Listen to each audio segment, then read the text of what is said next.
I am boiling, but I'm not complaining in the slightest because I would rather be hot than cold. So I'm just gonna get myself some water and then we can get this thing started. Alrighty. Hello everyone, what's up and welcome back to another video. Today I will be doing all the books that I read in September. This video might be all over the place because I'm a bit rusty when it comes to wrap-ups, but we're going with it. Anyway, so first we're going to look at some stats and then I will be telling you about the books that I read. So in the month of September I read 8 books, which is close to 2,400 pages. I was right. So most of my moods were tense, mysterious, emotional, dark, adventurous, and lighthearted. It seems I like tense, dark, mysterious books, and I'm fine with it. So the pace was overall medium. Some of it was slow and some of it was fast. I can't even remember which one was slow. Let's quickly check.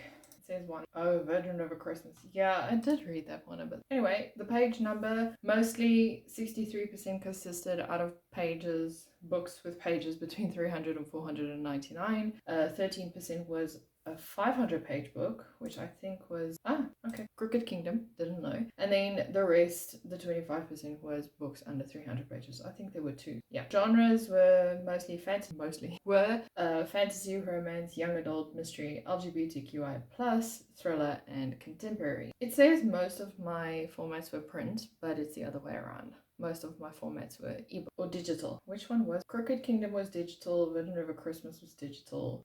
Wow. All these were digital. Let's just put it like that. I had a very digital month. And then my star rating, I have an average of 4.44, which means that this was an actual amazing month for me. 2 books I gave 3.75 stars, 1 book I gave 4 stars, 2 books I gave 4.5 stars, and then 5 books I gave 5 stars. And leading into that, I think I'm going to go with the books that I gave 5 stars. And the first one is Nisha J. Tilley's Heart of Night and Fire. This book is essentially about a city of magic. You know, it's just all around a very magical read. And in this book, we follow 21-year-old Zaria, and she is trying to get out of her ward's protective barriers.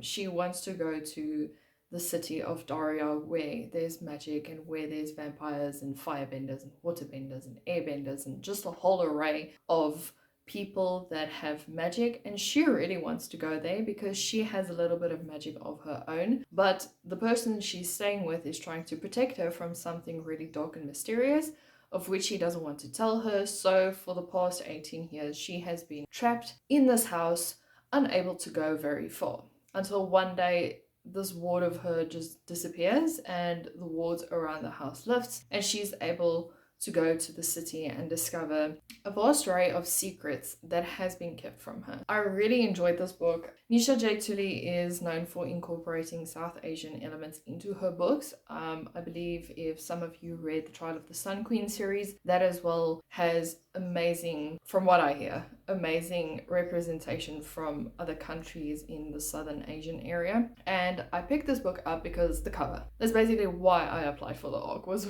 because of the cover.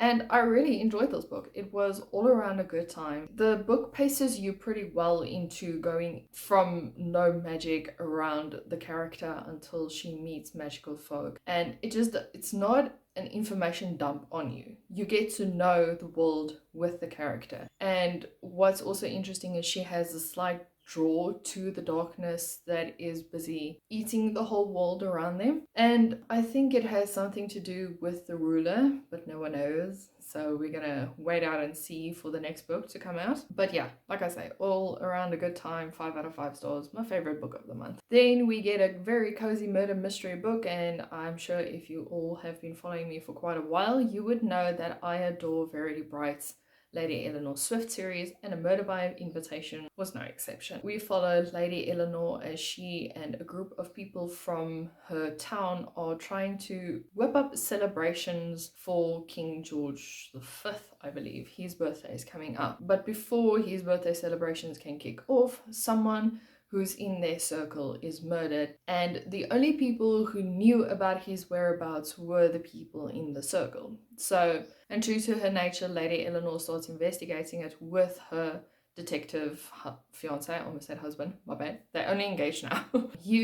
And they discover a very dark secret that this person has been keeping from everyone, basically. It is whimsy, it is funny, it is just all around a good time. If you're looking for a palate cleanser but you still like to read murder mysteries, I would definitely suggest picking this book up. Lady Eleanor has this very adorable French bulldog called Gladstone. He's this fat dog that just wants to eat everything he sees and he enjoys it. And she also gets help from her butler, who's Clifford. He's also very funny. Currently, we are standing on 15 books. Yesterday, I saw the cover reveal for the 16th book, and I'm quite excited to read it because it is coming out in December, I believe. You don't have to read the whole series to know what happened. I started reading the series at like book 13, and I still knew what was happening.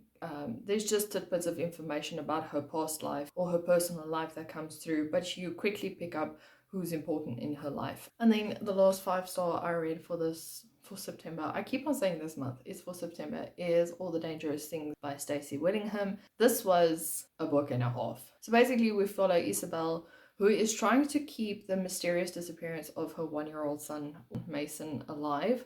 And she's doing like these TV show host talks where she explains what happened, what led up to his disappearance, and overall just trying to, somewhere along the line, figure out who has stolen her child. In the meantime, you also follow her in her backstory about what happened to her sister and how come her sister is not there with her anymore. And she is a very unreliable narrator. The things she does makes you question whether she was maybe behind the disappearance of her son, and everything points to her. But can I just tell you, I did not expect that ending. I don't know if you would. If you read a lot of thrillers, you might, but I really did not expect that ending. There was a twist in there that I did not see coming, and I was so surprised, and that is basically why I gave this book a 5 out of 5 stars. I don't want to delve too deep into it because the less you know about a thriller, the better. Then the 2 books I gave a 4.5 out of 5 stars. The first one was Crooked Kingdom by Leigh Bardugo. Because this is the second book, I am not going to tell you what the second book is about, but I can tell you it's part of the Six of Crows duology. And if you're not familiar with this series, the Six of Crows follows a group of 6 people who are basically Ocean's 11, but in the Grishaverse series. And these 6 are basically tasked to break into an impenetrable fortress to find a person who is behind this drug that they use to enhance Grisha's powers. It's a very deadly drug and it can mean war if it's in the wrong hands. And Kaz and his team is tasked to get this man out of this fortress so that he can either be silenced or he can work for the Ketterdam Council so that they can distribute this drug. It's a very messy book. It's a very messy series, but I really love the character building in it. It has a found family trope in it. The characters are just, they are so funny. Kaz is, I don't know what he is, but he's very intriguing. I love Mateus, his story as well. It's very intriguing. His growth as a character from being who he was until the very end of the book is quite something. You can see how a lot of these characters grew. I had to continuously keep in mind that all these characters were 17. They do not read like 17-year-olds, so I was quite surprised with this book. Love the series, and I'm excited to see where the next series evolves to. Then the other book was City of Stardust by Georgia Summers. I'm actually debating on bumping this book up to 5 stars because it was actually my second favorite of this month. But basically, we follow the Everly household who has been cursed for centuries, and Marian Everly decides to go on a quest to try and break the curse and leave her 9-year-old daughter with her 2 brothers. The only problem is the quest takes longer than what she wants, and the curse essentially falls on Violet Everly, who's Marianne's daughter. When Violet is 12, the curse finally lands on her and she's given 10 years to either break the curse, find her mother, or she will be killed. And that is the thing of the Everly household, is every heir dies around like the 20th age for a debt they owe. And this is just a quest of Violet going and looking for her mother, trying to solve this curse, and ending up in a very intriguing situation where she jumps between worlds. She meets scholars, she learns a lot of the outside world, and that there's not only one world around us, that there are multiple and they can only be unlocked with keys, and they can only be unlocked once you visit the area. It is a mesh between the Starless Sea and the Invisible Life of Addie LaRue. If you liked the Starless Sea, I would definitely suggest picking this up because it has more of those vibes. Then my only 4-star rating was A Virgin River Christmas by Robin Carr. This is a small town romance, basically.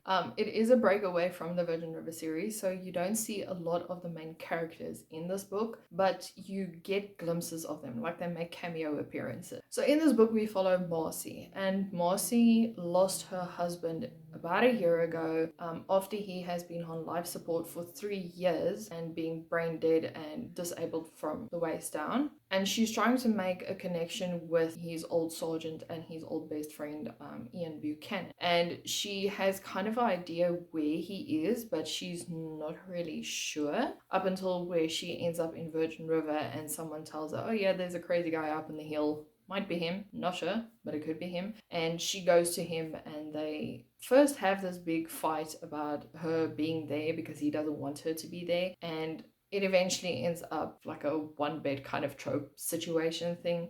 It was a sweet book. It is definitely a good book to read over Christmas if you want that Christmas feel.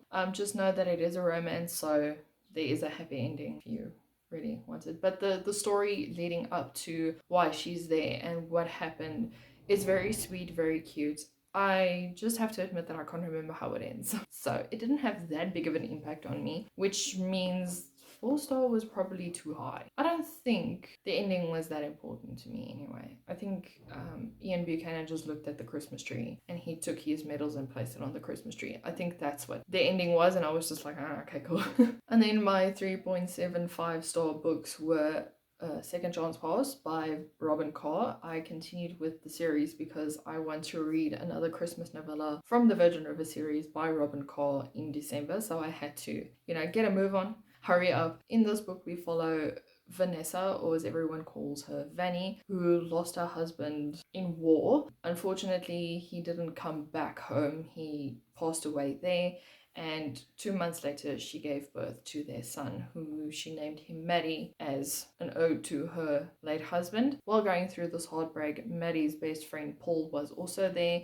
He tried to help her get through the heartbreak, or they try to help each other get through the heartbreak. And this is basically just them 6 months later discovering that, well, Paul has been in love with her for a while now, but 6 months later Vanny discovers that she does like Paul as well. Well, she doesn't like him as a friend, she likes him a bit more. I think that was clear. I'm just overthinking this situation. But they can't get together because Paul messed up somewhere along the line. He allegedly fathered another child before he told Vanny that he liked her. So it's a whole mess of a book. The only downside I had with this book is that at 40% Vanny and Paul get together. So what's the 60% about, you ask? Another couple getting together that wasn't even in the description, that was side characters that weren't important to the story, and a fire in Virgin River. Yeah, that's basically that. For 369 pages, that was what it was about. I'm actually 89, sorry, 89. I'm being dramatic. And then the last book I read was Quest of Shadow and Ruin by Chris Ruler and River Knight, and this is basically about a thief and a bounty hunter who have to work together to find their significant people they care about, and each one of them has a reason why they need to band together and find this person who holds the secrets to their loved ones. Basically, they don't trust each other because bounty hunter is usually tasked to capture the thief and torture them.